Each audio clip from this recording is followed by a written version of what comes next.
Hi guys, double smart movie ఎలా ఉందో discuss చేసుకునే ముందు మన ఛానల్ని ఎవరైతే ఫస్ట్ టైం చూస్తున్నారో వాళ్ళంతా మన ఛానల్ని లైక్ చేసి సబ్స్క్రైబ్ చేసుకోండి. అండ్ కింద ఒక బెల్ ఐకాన్ ఉంటుంది, దాన్ని ఆన్లో పెట్టుకోండి. మన అప్కమింగ్ వీడియోస్ మిస్ అవ్వకుండా చూడొచ్చు. అండ్ లేట్ చేయకుండా టాపిక్లోకి అయితే వెళ్ళిపోదాం. గైస్, నాకు ఇష్టమైన డైరెక్టర్స్లో పూరి సార్ టాప్లో ఉంటారు ఎప్పటికీ. అతని ఫిలాసఫీలు కానీ, డైరెక్షన్ కానీ, డైలాగ్స్ రైటింగ్స్ కానీ నాకు చాలా ఇష్టం. బట్ ఒకప్పుడు పూరి అయితే ఇప్పుడు కనిపించట్లేదు. ఆ పూరి సార్ని ఫ్యాన్స్ అందరూ చాలా మిస్ అవుతున్నారు. ఎప్పుడు కంబ్యాక్ ఇస్తారా, ఎప్పుడు కంబ్యాక్ ఇస్తారా అని కళ్ళకి క్యారీ బ్యాగులు పెట్టుకొని ఎదురు చూశారు ఫ్యాన్స్ అంతా.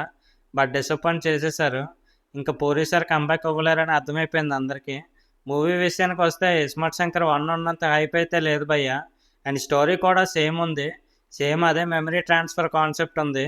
బట్ అక్కడ సిబిఐ ఆఫీసర్ది ట్రాన్స్ఫర్ చేస్తారు, ఇక్కడ విలన్ది అదే మన బిగ్ బుల్ది ట్రాన్స్ఫర్ చేస్తారు, అంతే తేడా.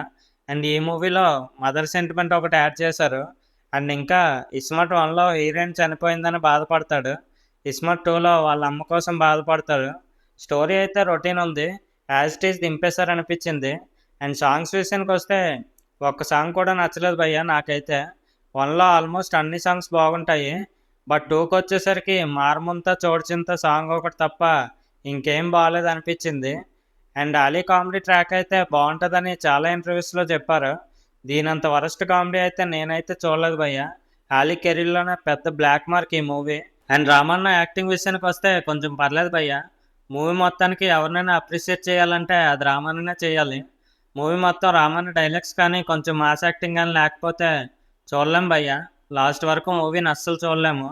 మెయిన్ అట్రాక్షన్ రామన్నే, ఇంకెవరి గురించి మాట్లాడటానికి లేదు. ఓవరాల్గా మూవీ మొత్తం ఒక ముక్కలో చెప్పాలంటే దొబ్బింది భయ్య. ఇంకా పూరి గారి కంబ్యాక్ అయితే కష్టమే అనిపిస్తుంది నాకైతే.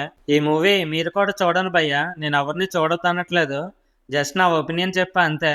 ఈ మూవీ మీరు కూడా చూసి మీకు ఎలా అనిపించిందో కమెంట్ చేయడం మాత్రం మర్చిపోకండి. అండ్ మరిన్ని జెన్యూన్ అప్డేట్స్ కోసం మన ఛానల్ని లైక్ చేసి సబ్స్క్రైబ్ చేసుకోండి గైస్. Thanks for watching.